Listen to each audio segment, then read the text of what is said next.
Okay guys, welcome to my review finally of the Samsung Galaxy Pocket S5301, not the S5300. The S5300 hasn't got the faster CPU.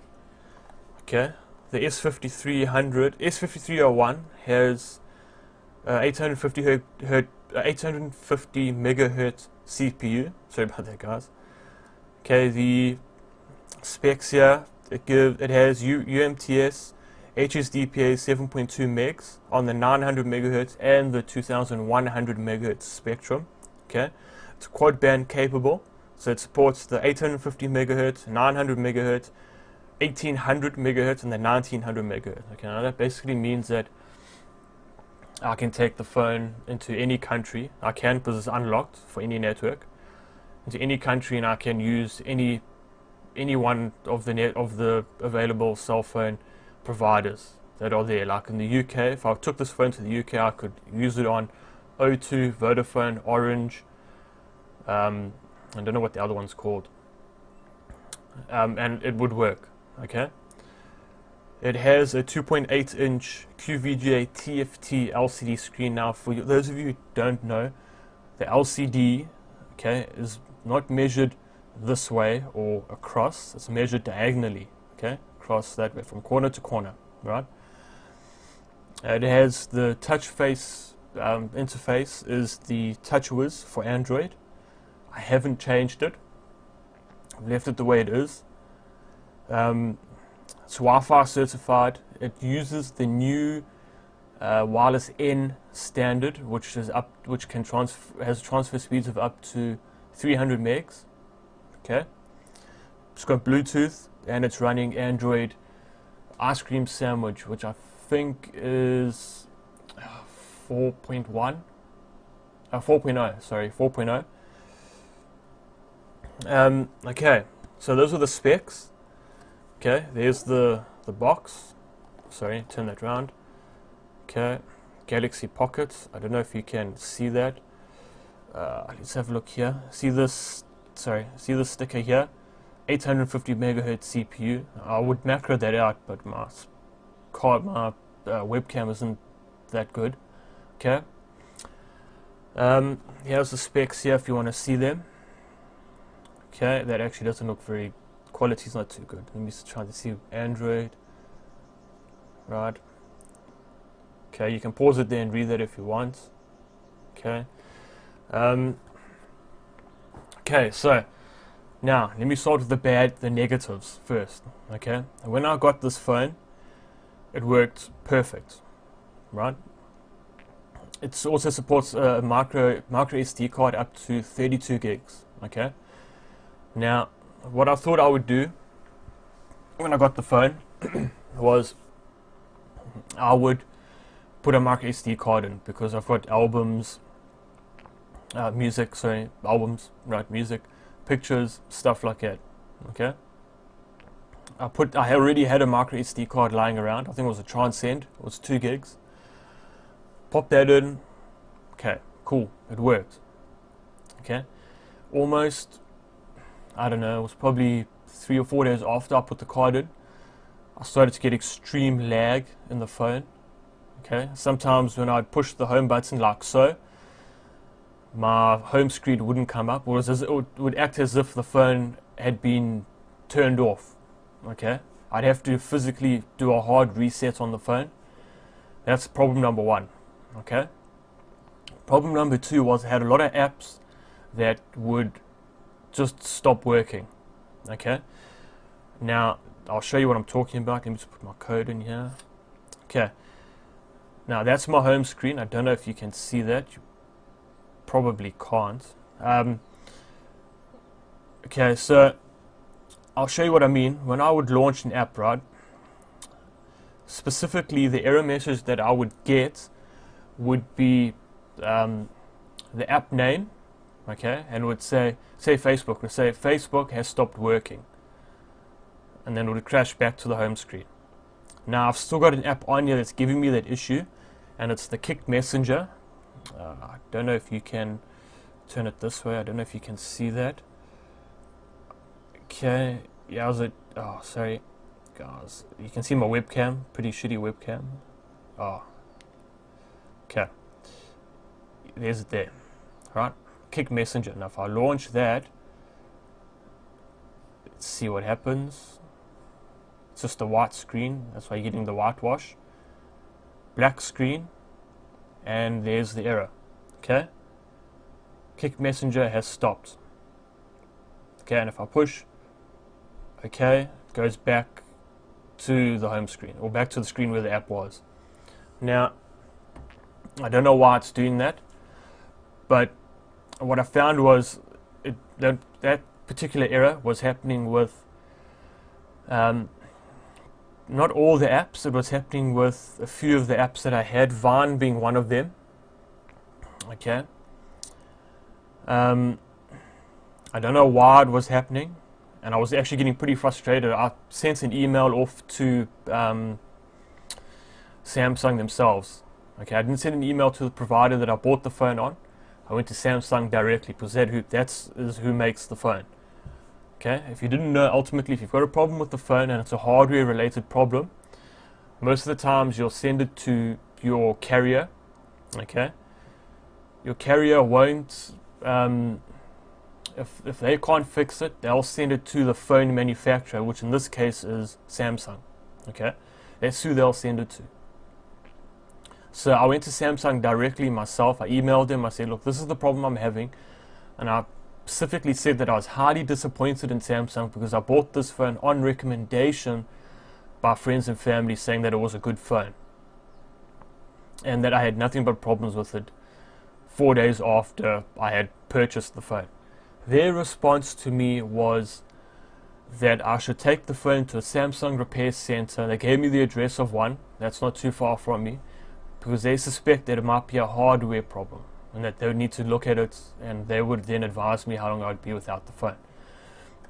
And then I suddenly realized that with the older phones, a couple years ago, if you remember, oh, I don't know if it was in the States or wherever, but I know here with the older phones, when you were able to put micro SD cards, when the phones first came out with the option to add a micro SD card onto the device to expand the storage, some of the phones were only compatible with certain brands of micro SD cards and up to certain sizes. Anything bigger, you'd start to have issues with the phone. So I decided, okay, I'll take the micro SD card out. I thought, well, let me try it and see if that helps. So let me tell you, I took the micro SD card out, okay, and almost immediately, almost straight away, I noticed the phone was more responsive.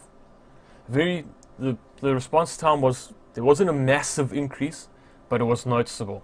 Okay, the phone was more responsive.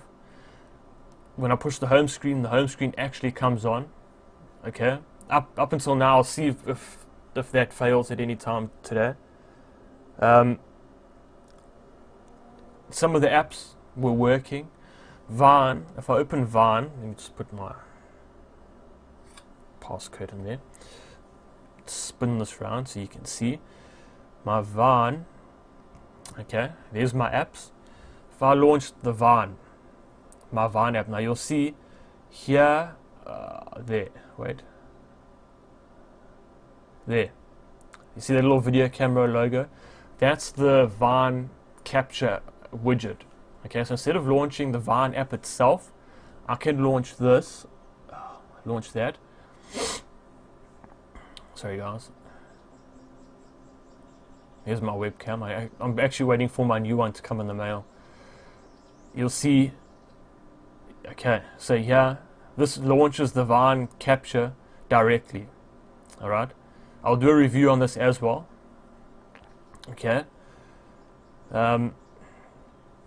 so that was pretty cool.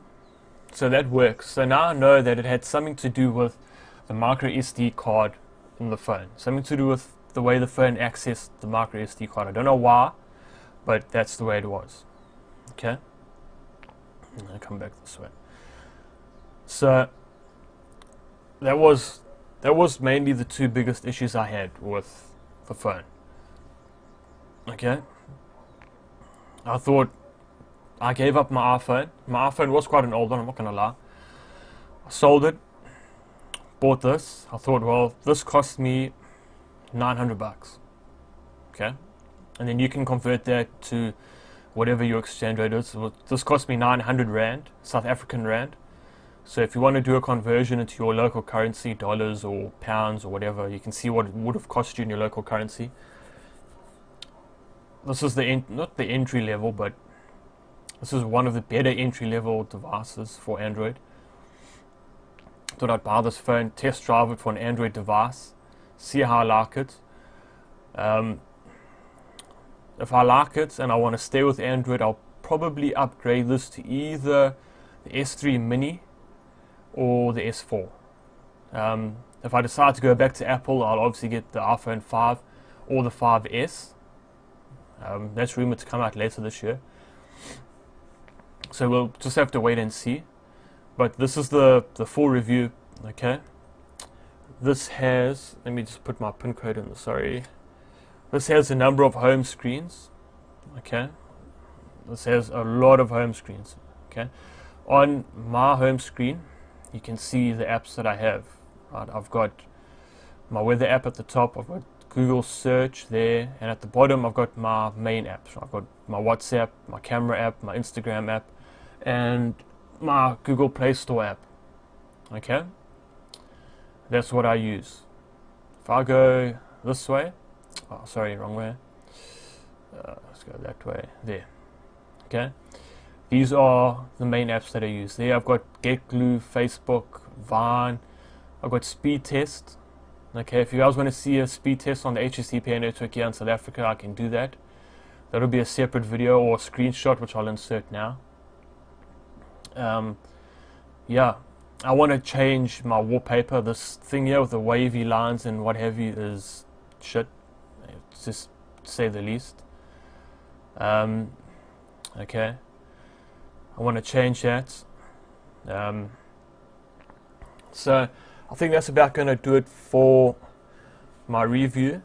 I think I've really done a video with where I did a video test and a camera test. I will put a link to that video in the corner here somewhere or at the top here, so you can go check that out if you want. Yeah, so I think that's about going to do it for this in-depth review. I'm sorry this is a bit long. It's about 12, going on 13 minutes almost. I will be looking at getting a case or cases and screen shields for this phone.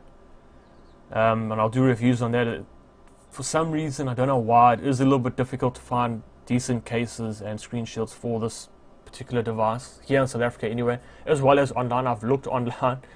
Some of the big names like iOD, Spec, Switch Easy, they don't make cases for this phone, this particular model.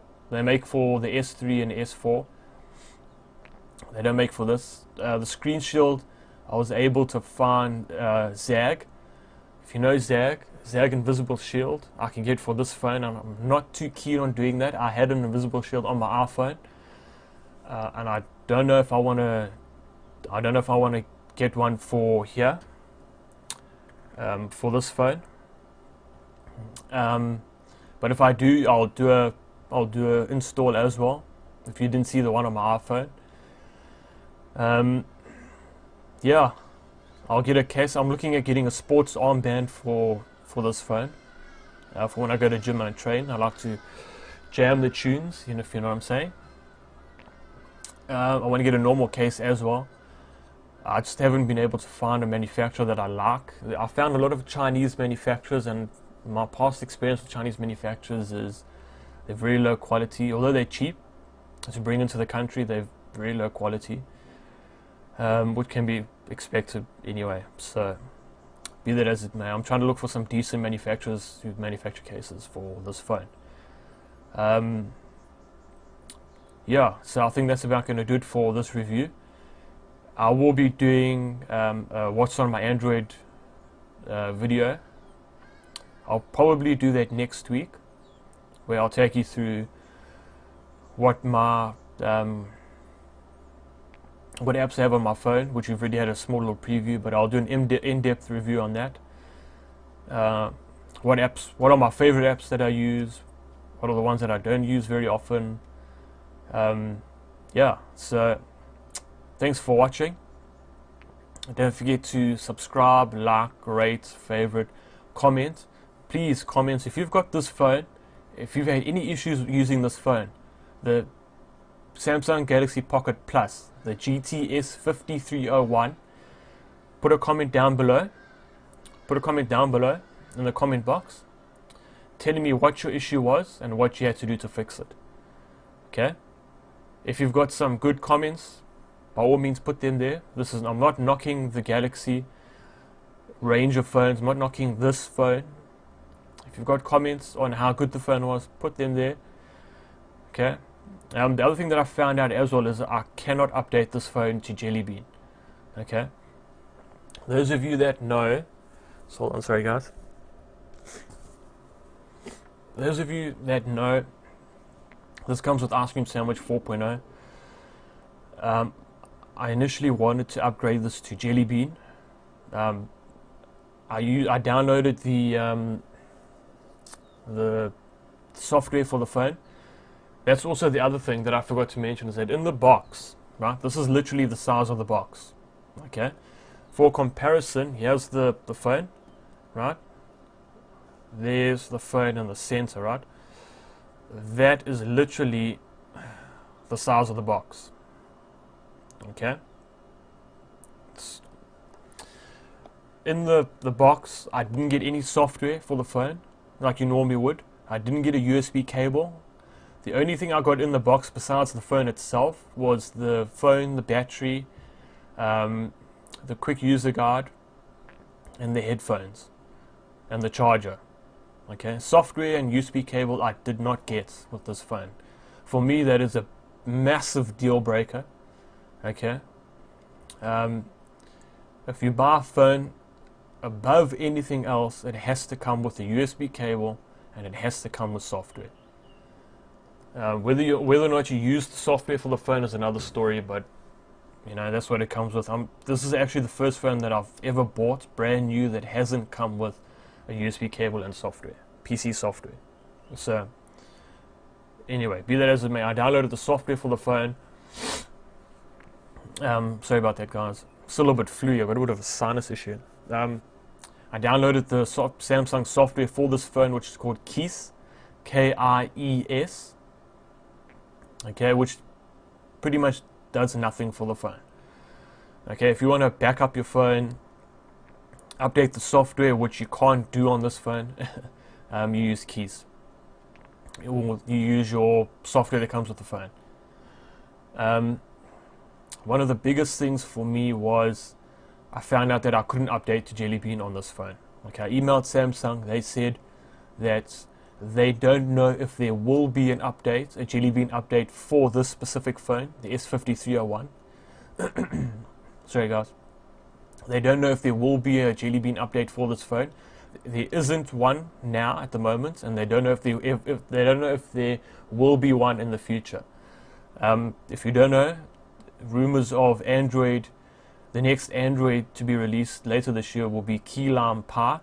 Now, whether or not I will get an update on this phone for Key Lime Pie, I'm not too sure. I don't think, if I can't update to Jelly Bean, I probably won't be able to update to Key Lime Pie. It was a little bit disappointing, but anyway, be that as it may. So this has got Ice Cream Sandwich at the moment, and as of now, it cannot be upgraded to Jelly Bean. Whether or not you can jailbreak the phone like you do with Apple, I don't know. I haven't tried. I'm not going to try because this is under warranty and I don't want to avoid the warranty on this. Yeah, so I think that's going to do it. Sorry if this was a bit of a lengthy video. This is coming up on almost just over 19 minutes. So I will see you in next week's vlog and next week's review. Next week's review, what I'll do is I will do an in-depth review of what apps I have on my phone, what are my favorite apps, okay, and what are the apps that I've had my qualms with, sort of issues if you want to call it that. Okay, so head over to my vlog, because that's just gone live. Head over to my vlog, I'll link that in the corner here somewhere.